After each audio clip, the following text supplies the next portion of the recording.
Mesdames et messieurs, bonsoir, il est 20h, voici le journal. Nous démarrons avec tout d'abord le sommaire. La coalition des Farsagor de Pape Doumbia a finalement déposé sa liste. Omar Badian, un autre candidat, a aussi déposé sa liste. L'actualité nationale, internationale et la page sportive mettront un terme à ce journal que voici. Bonsoir.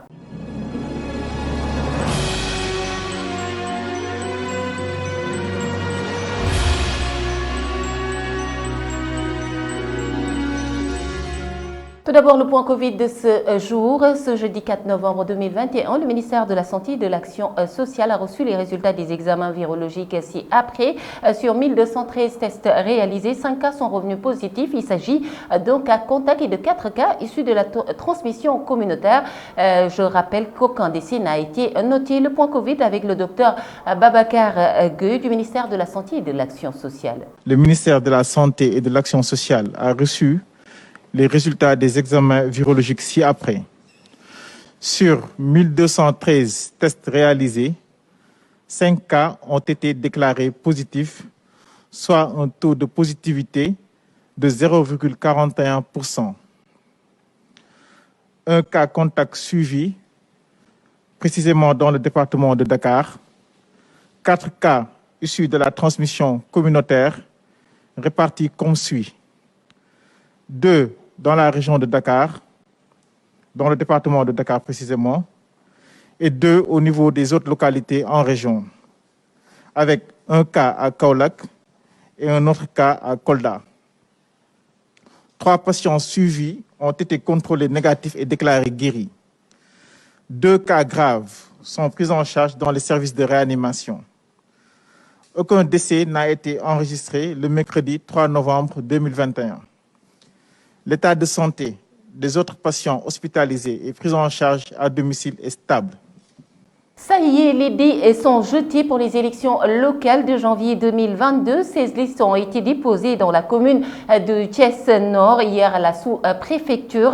Parmi les candidats à tête de liste les plus remarqués figure le président du mouvement Thiestia Kanam, Pape Doumbia, qui se présente à ces élections sous la bannière de la coalition des Farsagor. Pape Doumbia a exprimé toute sa satisfaction d'avoir déposé sa liste non sans déplorer la gestion calamiteuse de la mairie de la zone nord de Thiès où, dit-il, rien n'a bougé pendant ces 7 dernières années sous le magistère du maire sortant Lamine Diallo. Nous le suivons au sortir de la sous-préfecture. Il est avec Mamadou Ndion. Je dois dire que c'est une longue procédure qui a duré presque 2 ans. Nous avons sillonné toute la zone nord pour vraiment apporter la bonne se poser des questions, aller vers les gens.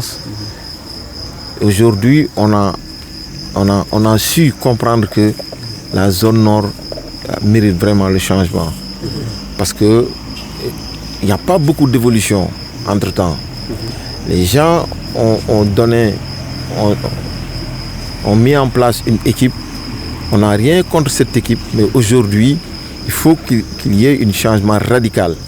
Et pour cela, nous avons mis en place une équipe de jeunes portée vraiment par des gens qui sont nouveaux dans l'échiquier politique, il faut le dire, mais quand même avec beaucoup de force et d'abnégation. Ce n'est pas limite ou pas, mais on peut apporter plus ce qu'on a vu dans la zone nord parce qu'il n'y a pas beaucoup de changements ni d'évolution.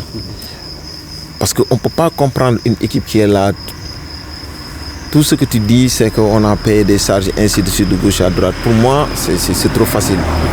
Parce que quand on vous met en place, c'est pour apporter du sang neuf, aider les populations. Il n'y a aucune initiative, rien ne bouge. C'est dommage. Maintenant, nous, on s'est battu pendant presque 2 ans. On a sillonné toute la zone nord pour voir ce qu'il faut faire demain. Maintenant, on s'est concerté, nous. Le travail continue alors? Le travail continue, ça ne fait que de démarrer. Et Inch'Allah, on verra. Le maire sortant de Thiès-Nord, au nom de la coalition Benno Bokk Yakaar, a déposé sa liste qu'il va conduire dans les 19 quartiers que compte sa circonscription. Lamine Diallo s'est dit prêt à engager la bataille pour la reconquête de la mairie de Thiès-Nord. Nous l'écoutons. Tout d'abord rendre grâce au Tout-Puissant qui nous a permis quand même d'effectuer sans Nicros quand même toute la procédure de dépôt. Mais également profiter de l'occasion que vous m'offrez pour remercier tous les responsables de Benno Bokk Yakaar et également tous les responsables de Rewmi. Aujourd'hui, je pense que nous sommes fin prêts pour engager la grande bataille au soir du 23.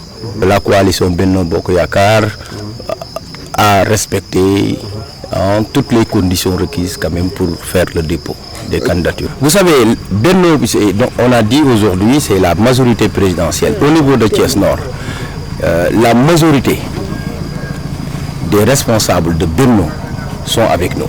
Et je pense que c'est l'occasion aussi de les remercier. Je crois qu'aujourd'hui, les deux grands hommes, que ce soit le président de la République et le président Idriss Seck, se sont entendus pour que la ville de Thiès quand même reste quand même Rewmi. Je pense qu'aujourd'hui, ces responsables de Benno, quand même, qui sont avec moi, ont respecté cette consigne-là. Et c'est l'occasion de les remercier. Parce que c'est pas facile. Certains d'entre eux étaient des candidats.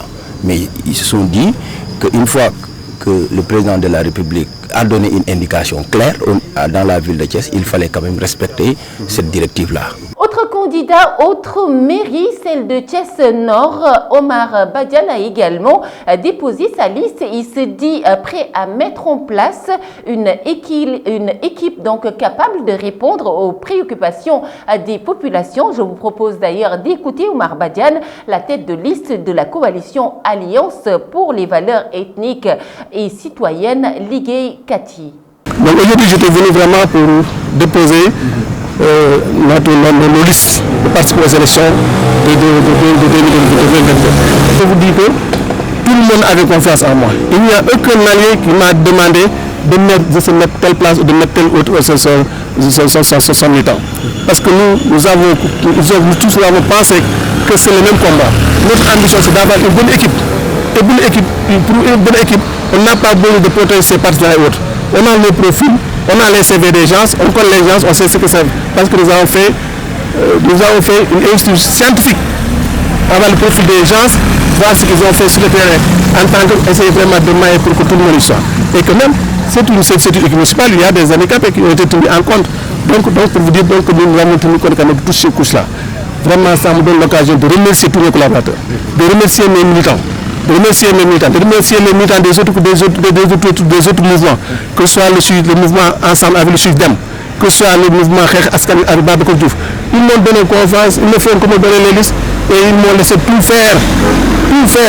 Vraiment, je pense que je ne devrais pas le décevoir en mettant en place une équipe en proposant au Thiessois une équipe pour répondre aux préoccupations de la population.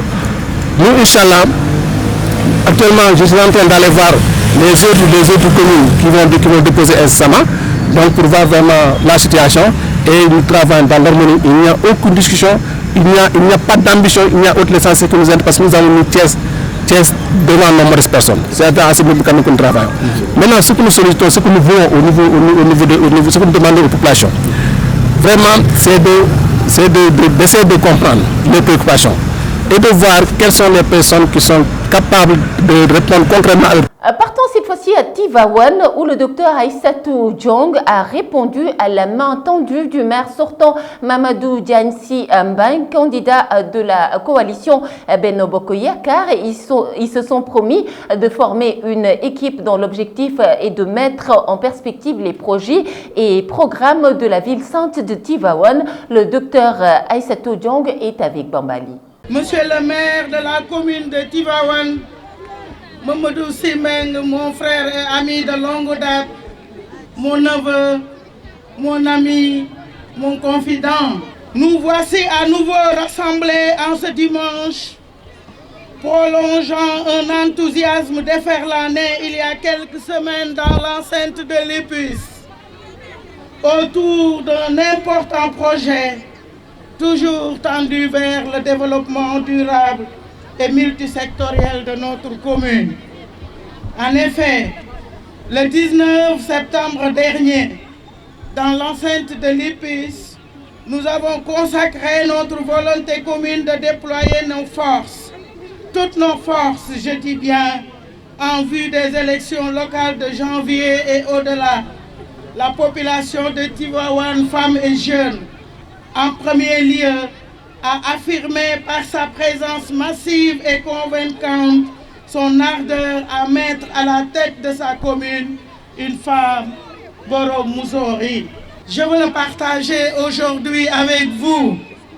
C'est pourquoi, après avoir étudié et encouragé et considéré les encouragements et félicitations appuyées de son Excellence, Monsieur le Président de la République, Macky Sall, de faire gagner une coalition d'un Tivaouane émergent, mon équipe et moi avons décidé, Monsieur le maire, d'accepter la main tendue du Président de la République.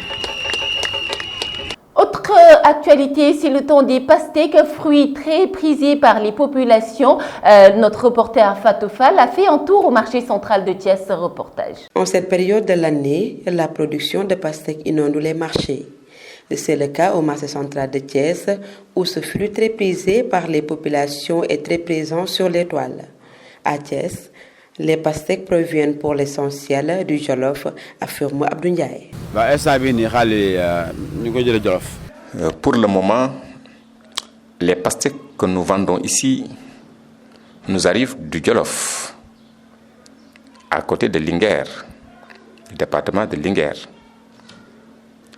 Il y en a d'autres aussi qui nous arrivent de Saloum. Mais malheureusement, beaucoup ne sont pas encore mûrs. La pastèque a certaines vertus, affirme Madame Koumba Diallo. La pastèque a beaucoup de vertus et de vitamines. Elle fait du bien pour les enfants et les grandes personnes. Les grains de pastèque, dits pépins, sont très bénéfiques pour la douleur de ventre. Moi, personnellement, j'en sais quelque chose. La production de pastèques est de plus en plus importante au Sénégal. Cependant, les commerçants ne laissent pas le temps à ce fruit de mûrir convenablement.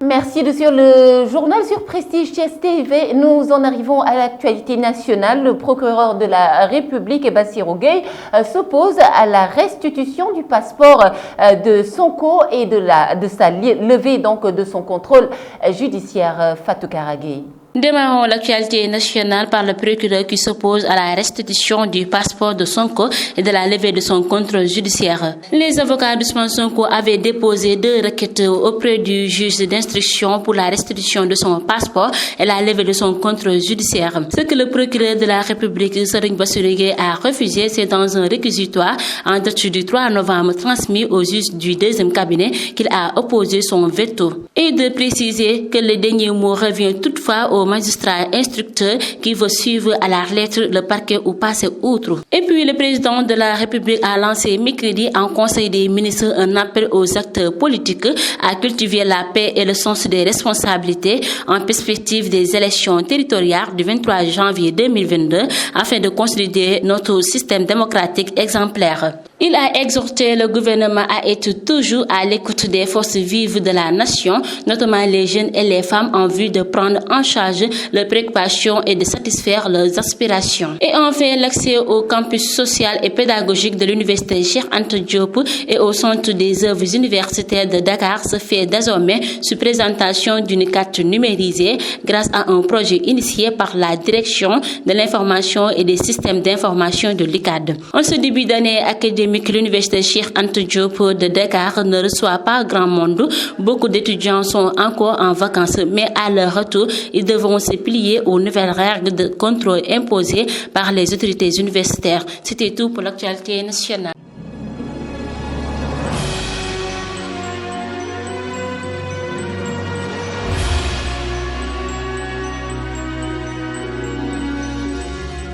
Sur l'international, le procès de l'assassinat de Sankara, Bossobé Traoré se défend d'être la taupe. Ramatoulaye Cissé.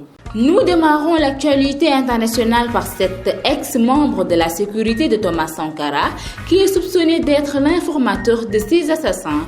Des accusations qu'il rejette alors qu'il affirme avoir été touché au coude par les tirs du sergent Arzoman Ouedraogo, dit Oti. Selon lui, l'arme utilisée par Oti le jour du coup d'État était un fusil à pompe, alors que le parquet militaire et les avocats des parties civiles soutiennent le contraire sur la base des résultats de l'expertise balistique effectuée sur les corps.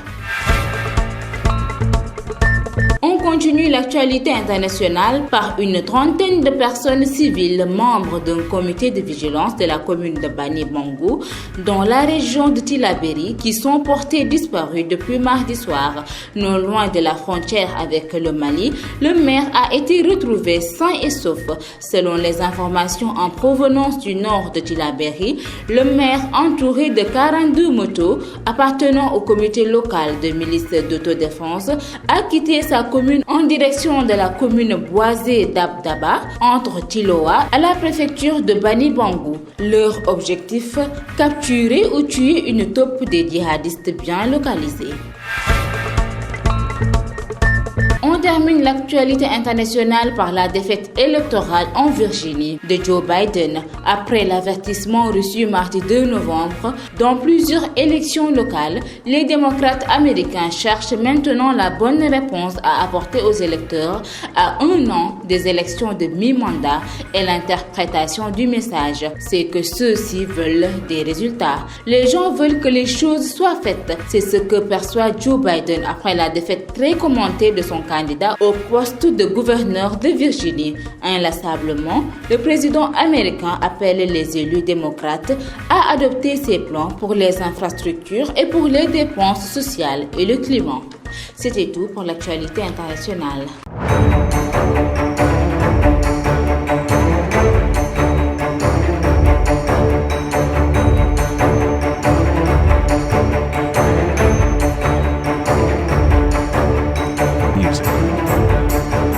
Sport pour terminer en Ligue 1, le derby AS Pikine Guédiawaye va lancer la saison des Kumbafal. L'actualité sportive est dominée par le derby de la banlieue entre l'AS Pikine et le Guédiawaye FC qui fait son retour dans l'élite du football national, qui est la rencontre phare de l'ouverture de la saison 2021-2022.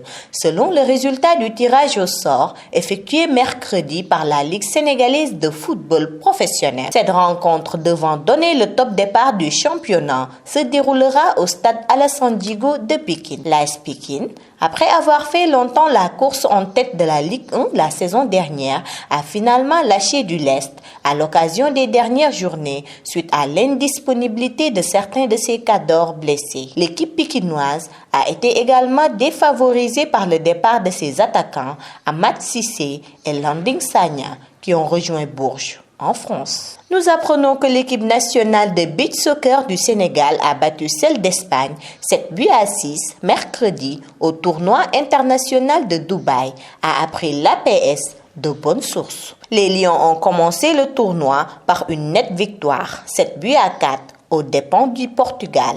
Ce jeudi, ils feront face aux Émirats arabes unis, le pays hôte de la compétition. Et enfin, plusieurs joueurs africains ont marqué ce 3 novembre en Ligue des champions UEFA, l'Algérien Riyad Mahrez avec Manchester City, le Sénégalais Sadio Mané avec Liverpool, l'Ivoirien Sébastien Haller avec l'Ajax Amsterdam ou le Franco-Congolais Christopher Nkunku avec Leipzig.